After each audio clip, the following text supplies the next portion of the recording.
সীমান্তে বিএসএফকে মোকাবেলা করতে প্রস্তুত থাকতে বললেন বিজিবিকে আমাদের স্বরাষ্ট্র উপদেষ্টা। গুড। আমরা এমন একটা বাংলাদেশে চাই।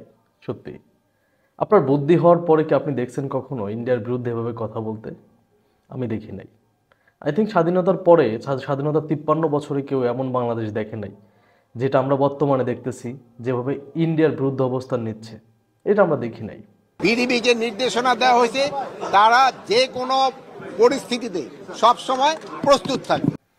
আপনাদের কি মনে আছে এই কিছুদিন আগেও আপনার শেখ হাসিনা পালানোর আগে আমাদের সীমান্তে এক ভাইকে গুলি করে মেরে ফেললো বিজিবি সদস্যকে? মনে আছে? যশোরে মেবি বিএসএফ এর সদস্যরা গুলি করে মারছিল, মনে আছে?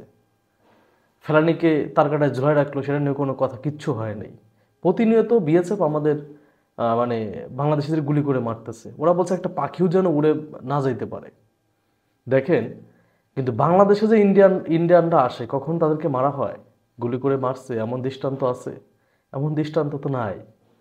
বলেন, আজকে বিজিবিকে কেন নির্দেশ দিল যে কঠোরভাবে মোকাবেলা করতে হবে? কেন? কারণ ওরা বলতেছে সীমান্তে 35,000 সৈন্য নিয়োগ দিচ্ছে বেশি, বিজিবি বিএসএফ মোতায়েন করছে বেশি। তারপরে আবার ওদের যে স্বরাষ্ট্রমন্ত্রী কি বলছে? ডিরেক্ট বলছে যে এন্টি ড্রোন বাংলাদেশের এবং বাংলাদেশ সীমান্তে এবং পাকিস্তান সীমান্তে তারা এন্টি ড্রোন মোতায়েন করছে। চিন্তা করছেন? মানে ওরা এক প্রকার তো যুদ্ধের প্রস্তুতি নিচ্ছে, তাহলে সেই ক্ষেত্রে আমাদের সতর্ক হইতে হবে। তো সেই জায়গা থেকেই আমাদের স্বরাষ্ট্র উপদেষ্টা বলছে যে বিজিবিকে সবসময় শক্তভাবে প্রতিহত করতে হবে, বিএসএফকে ছাড় দেওয়া যাবে না।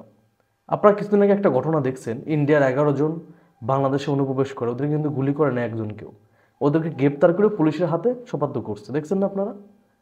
তো আমরা তো কাউকে গুলি করে মারতেছি না, ইন্ডিয়ার তো নিয়মিত মানুষ মারতেছে, আমাদের বাংলাদেশিদের গুলি করে পাখির মতো গুলি করে মারতেছে।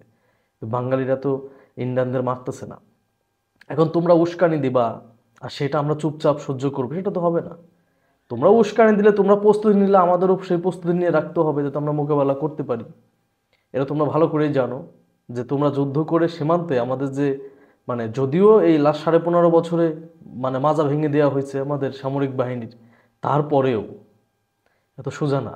আমাদের যে বিজিবি, এদের সাথে পেরে ওঠা এতটা সোজা না।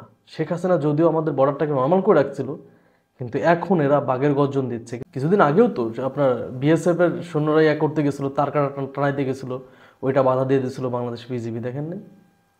এইভাবে কঠোরভাবে প্রতিহত করতে হবে প্রতিটা সেক্টরে।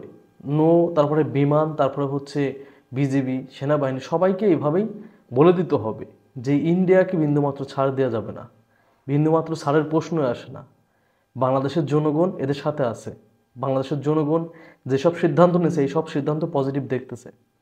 কারণ ইন্ডিয়া শুধু আমাদেরকে মারবে, আমরা কিছু বলবো না, সেটা তো হবে না।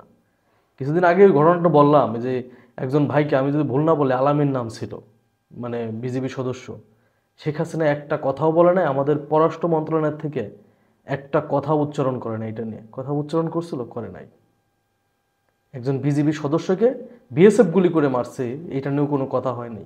চিন্তা করছেন? শুধু এটুকুই বললাম। তো যেভাবে যে অবস্থানে বর্তমান আছে ডক্টর মোহাম্মদ ইউনূসের সরকার, এই অবস্থানে থাকতে হবে, তাহলেই ইন্ডিয়া সোজা হয়ে যাবে, তারের মতো সোজা হয়ে যাবে। একদম সোজা বাংলা ভাষায় বলে দিলাম।